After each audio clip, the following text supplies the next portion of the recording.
Preparing some material for another project. Welcome back, folks. Today, let's make ourselves some step clamps for our milling machine. For this project, I chose to use some 1018 cold roll steel for the base part of the clamps. It's a material that I had on hand, and it is easy to mill and fairly inexpensive. The stuff that I'm about to cut here is 4 inches by 2.5 by 1.5. At least those are the dimensions that I was going to use. The reason I'm using this material is because I wanted the base portion of the mill clamps to be at least 4 inches high, and that way it gave me a variety of ranges of material which I could clamp.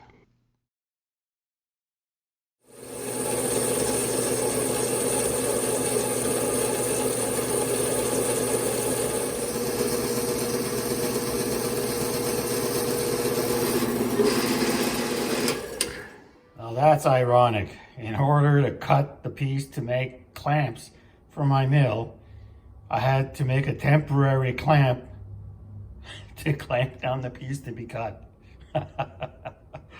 Oh dear.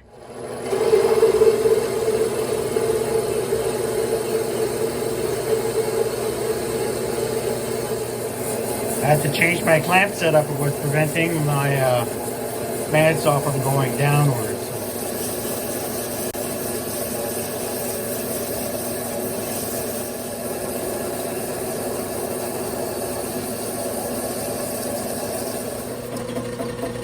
One reason I started flickening this particular side of what will end up being the base of the serrated clamp is because it'll give me the 90-degree angle, and in that way I can mill the angle itself, knowing that all the other sides are square parallel to each other. That's why I chose that particular side first. Okay, so the next setup is we need to square off this side here. You know, the bandsaw didn't do a wonderful job. I mean, it cut it fairly straight, but it's still not perfectly straight, square, etc. So there's a high side, same on the other one. And now we have a 90-degree, which has turned out very, very nice. Now, in order to get this sort of squared up, here's what I did. I first of all put the piece in the vise, use a parallel to sort of bring it close, you know, to the touch, and then measured the height of my vise, took a 1, 2, 3 block, put this in here, you know, and made sure that it was at 57 degrees, and it is. If you're curious like me, you'll wonder what this fly cutter bit looks like, and this is it here. Not sure if you're getting a good look at this, right? So there's a few good guys out there who have good videos on how to make that. That's what I followed. And look at these chips. That's nice spiral chip. And so success. And the fact that it's nice and the surface is nice and smooth. Right now I'm just taking some old stock that I found from an old tractor, and I'm sort of taking them and making them into that. I still have to square that up a little better, but that's going to do the trick just fine for a clamp. All right, so I've machined the clamps themselves. This is from scrap, and there were holes in there, so I'm gonna do a little bit of welding surgery here, fill those gaps, and then re-mill that. Have something that looks half decent.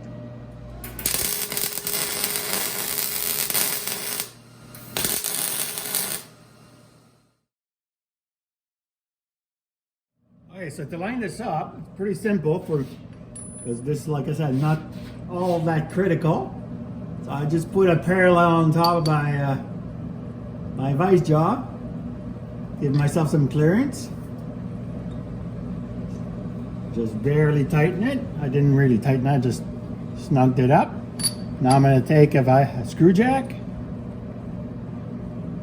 put it here, give it a good tightening now, re-verify, and there you go. That's it. That's all there is to it. Okay, milling the end clamps to give it that 56 degrees so it can mate with the base part.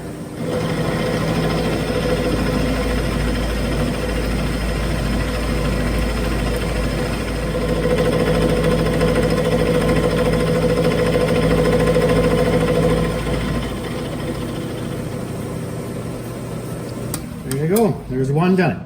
So now I gotta figure out the geometry of the notches to be made, because I need to make a tool to cut those angles. Now, something that's interesting, I've seen people, sorry about that, I've seen people cut them at a 90-degree angle, and that probably would be fine. But the commercial ones the serrations are slightly angled downwards and out at the top. So we're talking approximately, 70, 76 degree kind of deal instead of 90. So that's what I've got to rig. And I think I'm going to need to use one of these here. These are boring bars, but it's pretty close. And it's a 3/8 shank, so I can put that in my R8 adapter. And it might just solve all my problems. Well, not all of them. All right, let's move on. Here's a different way to look at it. You can see like where it's actually meeting very correctly here. So that's what we want, because eventually this is going to be, fitting in the notches all the way along. I did an attempt at cutting some of the serrations, the grooves, whatever you call them, on one of the clamps. I didn't want to, I should probably try it on a piece of scrap, but I didn't. And as it happens, both sides, the angles are about 6.5 degrees, something like that. Let's call it 6 or 7, right? But the whole idea, the whole deal is that it's the same angle on both sides, which is great, because then you don't have to wonder about more angles and stuff. Set it against this here and figured out, okay, to reach this edge on two sides, I had to go in 3/32 of an inch. And to make it work, I had to go deep in the depth 1/8 of an inch. Initially, I didn't quite understand what was going on, but then I realized that if the edges of those serrations or the steps were not being cut squares, that the measurements weren't working out. So I had to figure out what I was doing wrong and then correct the problem. Okay, so back to the drawing board to show you how sometimes, being a rookie really plays an impact on machining. I am not good at math, so very little background in mathematics. In any case, I did find an issue as I was cutting the steps on the clamps, and let me show you here. And this is what grabbed my attention. See, look, the first step is nice and sharp, nice and crisp. Second one has a little bit of a flat in the corner. The third one, the flat is even bigger. I thought, that can't be right. There's something wrong with my calculations.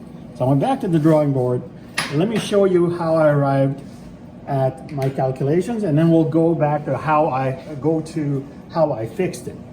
So initially, I thought that I would apply an arbitrary number to the depth of cut vertically and horizontally, because I drew a line on one of those base units, and I thought, okay, that looks good. I drew it, and blah blah blah. Well, and the numbers I had selected was 1/8 depth of cut vertical and 3/32 of an inch horizontal. Here are the numbers in decimals. So based on, so rather than make a division of the distance, what's vertically available and horizontally, and then I would have seen that the number equals to 28.336 steps vertically and 26.83 steps horizontally, which just doesn't work. If I had simply said to myself, okay, I want this to be 28 steps, and then I would have made the divisions and I would have gotten the distance for each one of these things to arrive at 28 steps horizontally and vertically and then horizontally. So once I discovered that problem, I thought I better stop right now and then and revise my concept. So let's go to the revised concept. Right here. Okay. And so to determine that, the proper measurements, I had to make measurements of the base. Let me show you the base again, so we're all talking the same language. See, these are the base units, okay? So once I determined the vertical measurement, the horizontal measurement, and based on, like I said earlier, an approximate amount of step height that I wanted, then I selected a number of steps, which is now 28.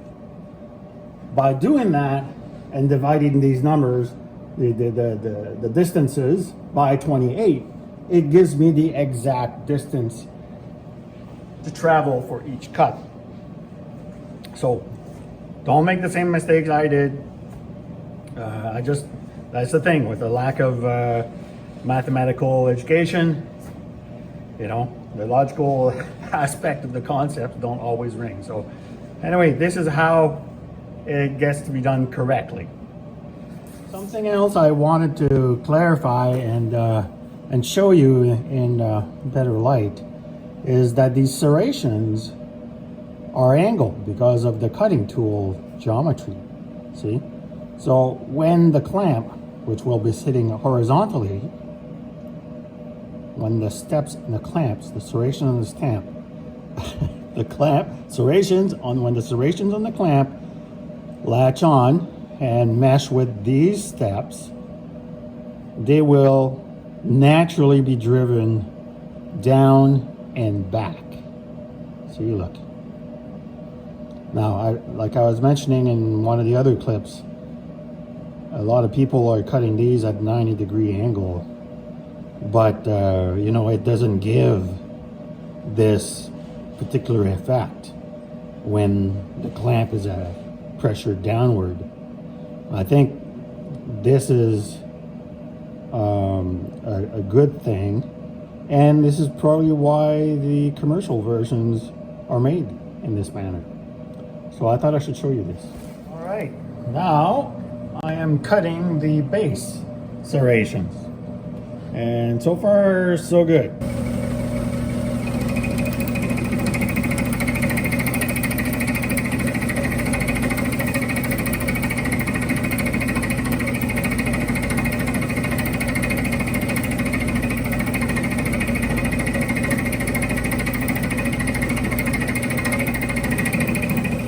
As you can see, it's going pretty good with this boring tool.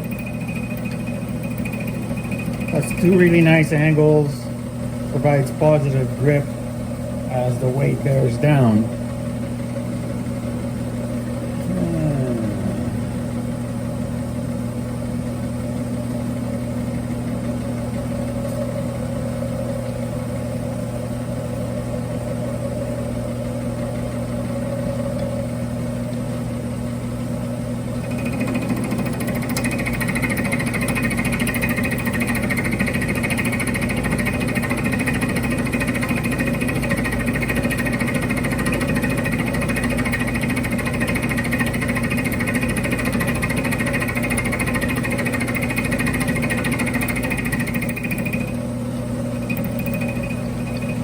But this is going to be tedious. There's no doubt about that. There's 28 steps in each block. 2 blocks, that's 56 times a whole bunch of passes.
So as you can see now, I've got the one serration carved out. So you see, real nice fit. But anyway, so it's going to be tedious. So I'm not going to show you all of this, but I wanted to show you how it's proceeding and how it's done. I should probably show you my setup for this operation where you have so many different steps to cut. What I chose to do is say, okay, I've got 28 steps listed from 1 to 28. Here are my vertical steps and horizontal steps, right? So the first step horizontally was 0, of course, and the vertical was 0.126 plunge in depth. So let me give an example. So that was my start point right here, 0, and I was going to plunge down 0.1265, right, from the 0 point, and horizontally it wasn't moving, and on and on and on.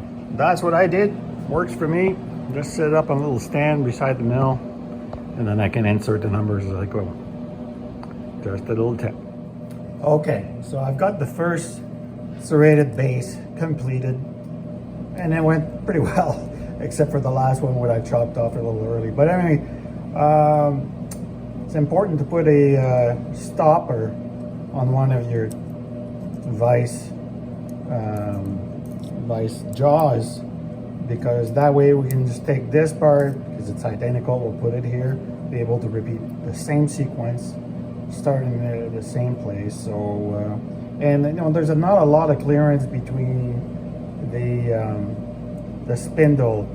We're talking about a 1/4 of an inch all the way along once it starts getting around here. So it's important to check on these things beforehand for safety, of course, and to make sure that you don't end up having an accident. So now I'm going to repeat the process with the other one. So let's move on, and then we'll meet you at the bench. Okay, folks. So I've got all my parts made. Took the time to make a couple of T-nuts yesterday, and that was pretty easy, right? Now I do have a video coming up on how to make T-nuts, so I'll show you that then. But my milling machine has 5/8 of an inch openings for the T-slots, so that's what I made them for. Also made myself a couple of 6 inches bolts from some scrap bolts that I had. They were galvanized, so I took that off. And that doesn't have to be complicated, you know, put a washer and a nut on it, but those are 1/2 inch. And that'll give me plenty of play up and down. Now, I did mention earlier that the serrations on these clamps were wrong, right? Because of my measurements. my initial measurements. So I corrected that. Now, something to perhaps take note of is keep notes on this stuff. And then if I, like in my case, if I want to make additional clamps or additional base units, I have my notes and I can refer to that and make some more. So let's see, what else would I need to tell you about the why did I choose a base of this, you know, with this angle of 56 degrees? Well, quite simply, I wanted them to be about 2.5 inches and about 4 inches high. So it turned out to be 3 3/4 by the time everything got cut and ground to shape.